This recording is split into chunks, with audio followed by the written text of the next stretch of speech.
Welcome back. आप देख रहे हैं कोर्ट राउंडअप। सीजेपी समर्थकों पर लाठीचार्ज के खिलाफ सुप्रीम कोर्ट में एक पिटीशन दाखिल की गई। इस पिटीशन में सुप्रीम कोर्ट से रिक्वेस्ट किया गया था कि आप उन वीडियोस को देखें जिस तरीके से लाठीचार्ज हुआ, जिस तरीके से ब्रूटल अटैक्स हुए स्टूडेंट्स के ऊपर जो कि शांतिपूर्ण तरीके से प्रोटेस्ट कर रहे थे। सुप्रीम कोर्ट ने तुरंत सुनवाई से साफ इनकार कर दिया।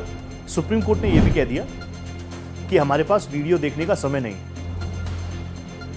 तो आप जानते हैं वैसे ही सुप्रीम कोर्ट पे कितने सारे केसेस, बर्डन क्या है, और ऐसे में सुप्रीम कोर्ट में पिटीशन दाखिल की गई थी। मेरे साथ मेरे सहयोगी गोपाल कृष्ण जुड़ चुके हैं। गोपाल जी, इस पूरी पिटीशन को लेकर क्या कुछ टिप्पणी आई सुप्रीम कोर्ट की तरफ से, प्लीज विस्तार से बताइएगा।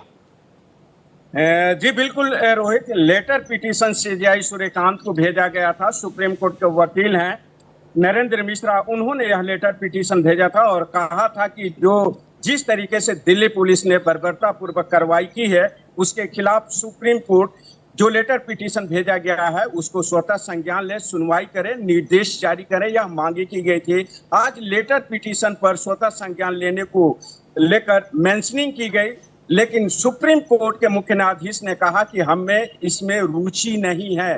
सीजेआई सूर्यकांत ने कहा कि हमारे पास समय नहीं है कि मैं इस वीडियो को देखूं, जबकि याचिकाकर्ता ने कहा कि हम 100 वीडियो एक पेन ड्राइव में दिया गया है जिसे देखा जाए सुप्रीम कोर्ट के मुख्य न्यायाधीश द्वारा कि किस तरीके से बर्बरतापूर्वक कार्रवाई की गई है, उसके बाद ही निर्देश जारी किया जाए। लेकिन सुप्रीम कोर्ट ने इस मामले में सुनवाई से साफ इनकार कर दिया।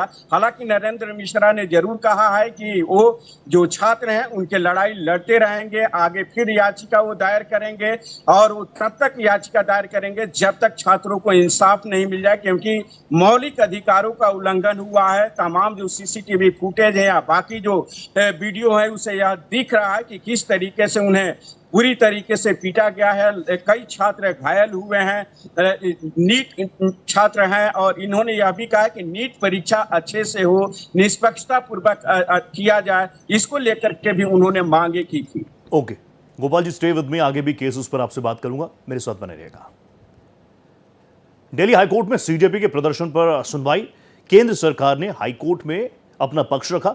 सीजेपी का प्रदर्शन शांतिपूर्ण नहीं था, केंद्र सरकार की तरफ से बताया गया। इस प्रदर्शन में शामिल कुछ तत्वों ने हिंसा का सहारा लिया।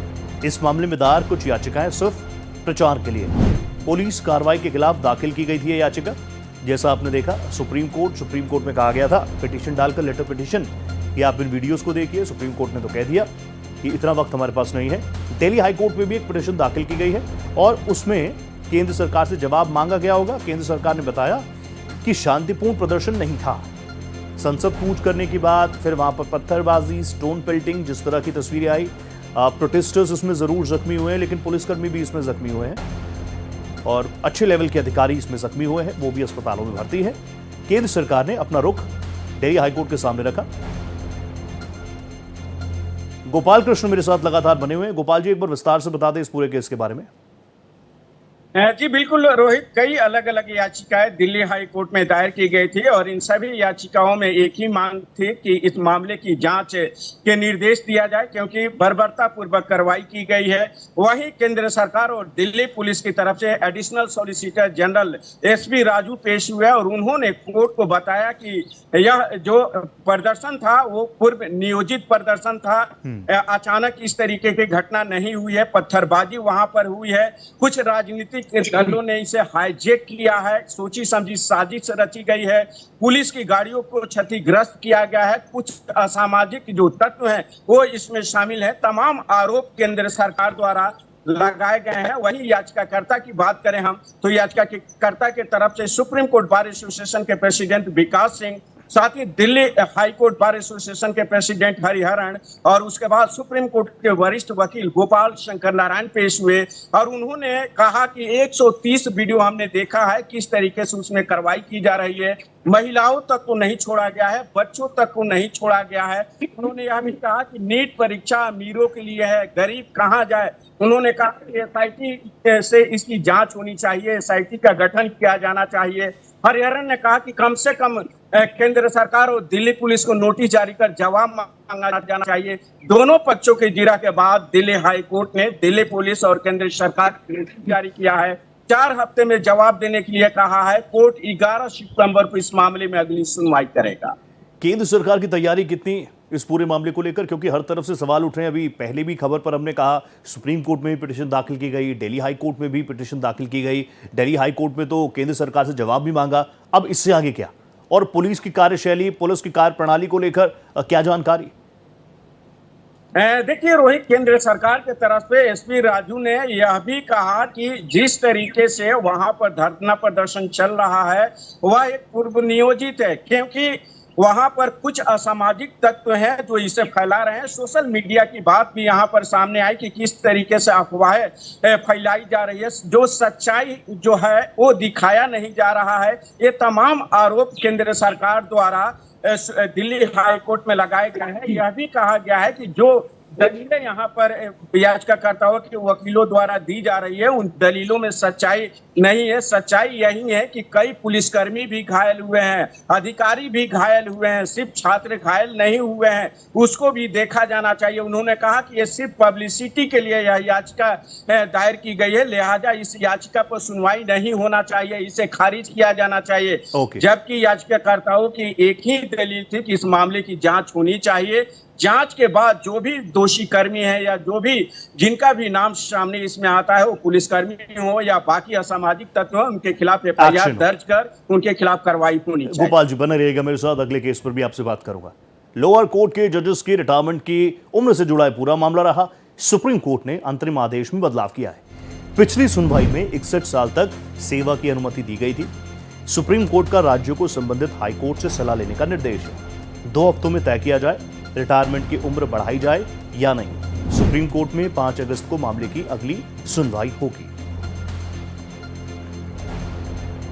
गोपाल कृष्ण मेरे साथ लगातार बने हुए हैं। गोपाल जी, आपसे जानना चाहूंगा लोअर कोर्ट्स के जजेस की उम्र को लेकर इसमें जो बदलाव किया गया या जिस तरीके से कहा गया कि राज्य स्तर पर ही आप बताइए, आप हमें इनपुट्स दीजिए कि इस उम्र को बढ़ाया जाए या घटाया जाए, काफी इंपॉर्टेंट रहेगा ये।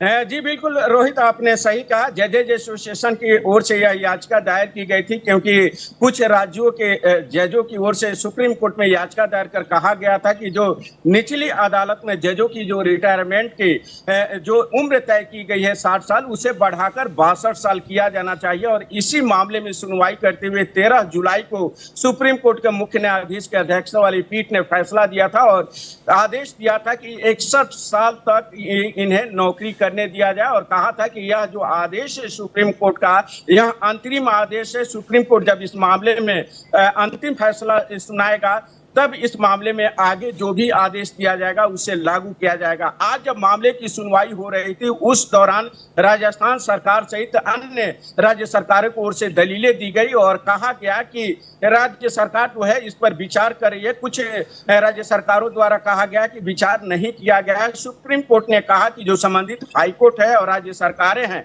दोनों 2 हफ्ते के बीच में आपस में बैठ करके इस पर राय मशूरा करें और राय मशूरा में जब यह तय हो जाए कि 62 साल उम्र बढ़ाई जा सकती है या नहीं बढ़ाई जा सकती है, उसके बाद सुप्रीम कोर्ट इस मामले में आगे सुनवाई करके फैसला देगा। ओके, प्लीज स्टे विद मी, बने रहेगा मेरे साथ। आगे एक और इंपॉर्टेंट केस है। आपको याद होगा धार भोजशाला को लेकर सुप्रीम कोर्ट ने एक आदेश दिया था। अब उसी आदेश को लेकर मुस्लिम पक्ष वापस सुप्रीम कोर्ट के दर पर पहुंचा है। नमाज के लिए जो जगह मुहैया कराई गई है उस पर आपत्ति है मुस्लिम पक्ष को। बात यह है, उनका कहना है कि जुमे की नमाज वाली जगह धार भोजशाला से 2 किलोमीटर दूर है। मुस्लिम पक्ष ने कोर्ट से जल्द सुनवाई की मांग की। सुप्रीम कोर्ट में 24 जुलाई को मामले की अगली सुनवाई है। गोपाल जी लगातार मेरे साथ बने हुए हैं। गोपाल जी, जल्दी से बता दीजिए, काफी इंपॉर्टेंट, क्योंकि आस्था से जुड़ा हुआ पूरा मामला था। पिछली हियरिंग में जो चीजें निकल कर आई थी कि धार भोजशाला परिसर के बाहर आप नमाज की जगह देनी पड़ेगी सरकार को, अब उस पर आपत्ति है।